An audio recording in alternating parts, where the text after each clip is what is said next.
divorcio y segundo matrimonio. La frase "hasta que la muerte nos separe" ya no tiene el mismo significado hoy en día. En Costa Rica, por ejemplo, en el 2001 por cada 10 matrimonios hubo 3 divorcios, mientras que en el 2011 aumentó a un divorcio por cada 2 matrimonios. En Estados Unidos cerca del 70% de las separaciones se debe a la decisión de la mujer por terminar con la unión matrimonial. En México del año 2000 al 2011 la cantidad de matrimonios disminuyó un 19% y los divorcios incrementaron un 74%. De estos, poco más de la mitad de las personas estuvieron casadas por más de 10 años.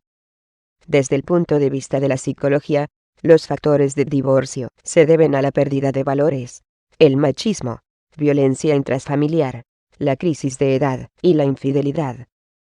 A nivel social, las causas principales son la economía y la falta de comunicación. Yo diría que en los últimos 10 años, la principal causa de divorcio es la infidelidad. La incorporación de la mujer al mundo laboral y el cambio al concepto de familia también influyó. Un factor desde el cual la población está siendo indoctrinada es a través de los programas de televisión, las novelas y el negocio de la farándula. Lo que sí es el colmo, y ya entrando en materia, es que en las mismas iglesias, en las cuales se supone deberían encargarse de difundir las cosas de Dios, hacen lo contrario. Por ejemplo, en la religión católica, en los Estados Unidos el costo de una anulación de matrimonio es de alrededor de $600. El proceso tarda como 15 meses. Después de la anulación, ya te pueden volver a casar. El clero ha estado dando un falso mensaje al pueblo. La gente por su parte, prefieren ser borregos de aquellos, y no ovejas de Cristo, y por ignorancia así, hacen su propia voluntad, y no la del Todopoderoso.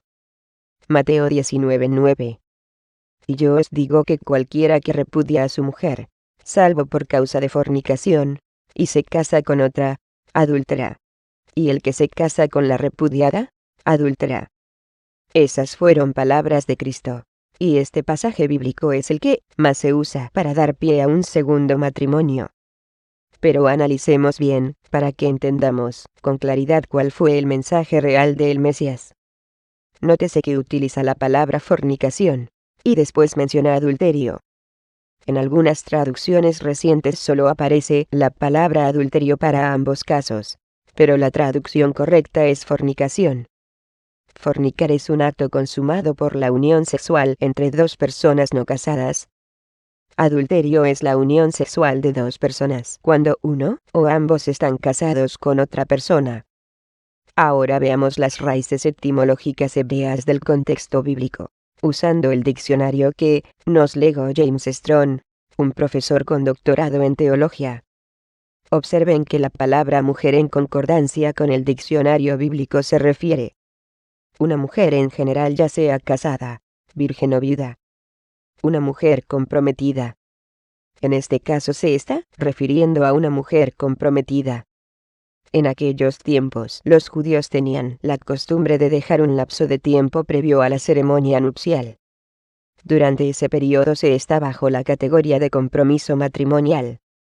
Después de la nupcia, es cuando pasan a ser una misma carne. Al ver otros pasajes, se aclarará mejor este punto. Mateo 1:18 y 19. El nacimiento de Jesucristo fue así. Estando desposada María su madre con José, antes que se juntasen, se halló que había concebido del Espíritu Santo. José, su marido, como era justo, y no quería infamarla, quiso dejarla secretamente. Aquí José pensó que María había fornicado con alguien, y había salido embarazada. Por eso iba a repudiarla, pero esto fue previo a la consumación matrimonial. En este caso Mateo 19:9, sí aplica para repudiar a una persona con la cual se está comprometida en matrimonio. Incluso los fariseos acusaron a Cristo en Juan 8:41 de haber nacido de fornicación. Mas Jesús les aclara posteriormente que Él ha sido enviado por Dios. Primera de Corintios 7. Pero a causa de las fornicaciones, cada uno tenga su propia mujer, y cada una tenga su propio marido. Como podemos ver en Mateo 19:9, el malentendido se debe a un error de traducción. Pero al ver posteriormente otros pasajes en este y en un segundo video, quedará claro cuál es la postura del Todopoderoso ante el divorcio y el segundo matrimonio. Veamos una conversación que Cristo tuvo con los fariseos y con sus discípulos. Marcos 10, del 2 al 12. Y se acercaron los fariseos y le preguntaron, para tentarle, si era lícito al marido repudiar a su mujer. Él, respondiendo les dijo, ¿qué os mandó Moisés? Ellos dijeron, Moisés permitió dar carta de divorcio y repudiarla.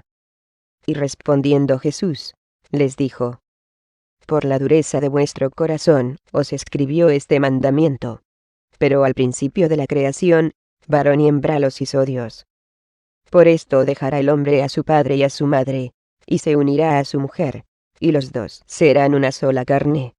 Así que no son ya más dos, sino uno. Por tanto, lo que Dios juntó, no lo separe el hombre. En casa volvieron los discípulos a preguntarle de lo mismo, y les dijo, cualquiera que repudia a su mujer, y se casa con otra, comete adulterio contra ella. Y si la mujer repudia a su marido, y se casa con otro, comete adulterio.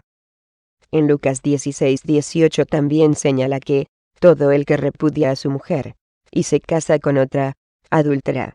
Y el que se casa con la repudiada del marido, adúltera. Aquí se está refiriendo exclusivamente a personas que ya se unieron en matrimonio. Y no menciona la palabra fornicación, acto que toma lugar entre personas no casadas. Antes de que culminara el Antiguo Testamento, Dios mismo confirma cuál es su posición ante el divorcio. Malaquías 2:16. Porque yo detesto el divorcio, dice el Señor, Dios de Israel. Presten atención pues, a su espíritu, y no sean desleales. Y ya para terminar, citemos Efesios 5:33.